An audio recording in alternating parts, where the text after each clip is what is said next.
બનાસકાંઠા લોકસભા ચૂંટણી 2024 અંતર્ગત ત્રીજા તબક્કા માટે 7 મેના રોજ મતદાન છે। ત્યારે જિલ્લા વહીવટી તંત્ર દ્વારા ચૂંટણીલક્ષી તમામ તૈયારીઓને આખરી ઓપ આપી દેવામાં આવ્યો છે।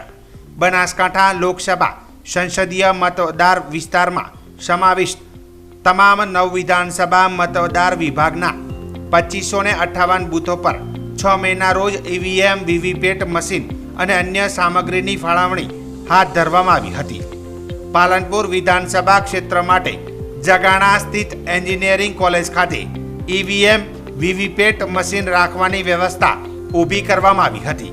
ત્યારે આજરોજ જિલ્લા ચૂંટણી અધિકારી અને જિલ્લા કલેક્ટર વરુણકુમાર બરનવાલે જગાણા સ્થિત ઈવીએમ વેરહાઉસની મુલાકાત લઈ જરૂરી માર્ગદર્શન અને સૂચન આપ્યા હતા।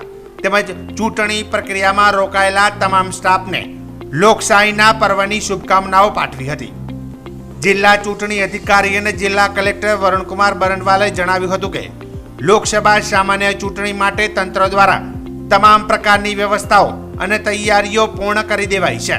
વહીવટી તંત્રે ચૂંટણીલક્ષી તૈયારીઓ માટે ખૂબ જ મહેનત કરી છે। ત્યારે આ મહેનતને સાર્થક કરવા જિલ્લાના તમામ મતદારોને બહોળી સંખ્યામાં મતદાન માટે અપીલ કરી હતી અને તેમણે જણાવ્યું હતું કે મતદાનનો સમય સવારે 7 થી સાંજે 6 વાગ્યા સુધીનો રહેશે। કાલે સમગ્ર ગુજરાતમાં લોકસભાની ચૂંટણીનું મતદાન થવાનું છે, જેના ભાગરૂપે આજે બનાસકાંઠા જિલ્લાના 9 વિધાનસભા વિસ્તારમાં 2558 બૂથો માટે અલગ અલગ ટીમો તૈયાર કરી એમને તમામ સાધન સામગ્રીનું વિતરણનું કામગીરી આજે ચાલી રહી છે। આજે બપોર પૂછી તમામ ટીમો અહીંથી રવાના થશે અલગ અલગ જગ્યાઓથી અને સાંજ સુધી તમામ પોલિંગ સ્ટેશન ઉપર ટીમો પહોંચી જશે। કાલે સવારે 5:30 વાગે મોક પોલ અને 7 વાગ્યાથી પોલિંગની શરૂઆત થશે।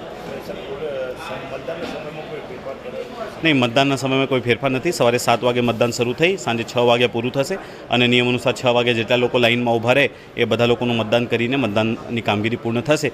હું આપના થકી બધા બનાસકાંઠાના તમામ નાગરિકોને અપીલ કરવા માગું છું કે અમે ખૂબ તૈયારીઓ કરી છે, ઘણા સમયથી અમારી ટીમો કામ ઉપર છે અને કાલે બહોળી સંખ્યામાં આપ લોકો મતદાન આપી અમારી જે કામગીરી થઈ છે એને સફળ બનાવશે એવી અમને પૂરી આશા છે। ઠીક છે।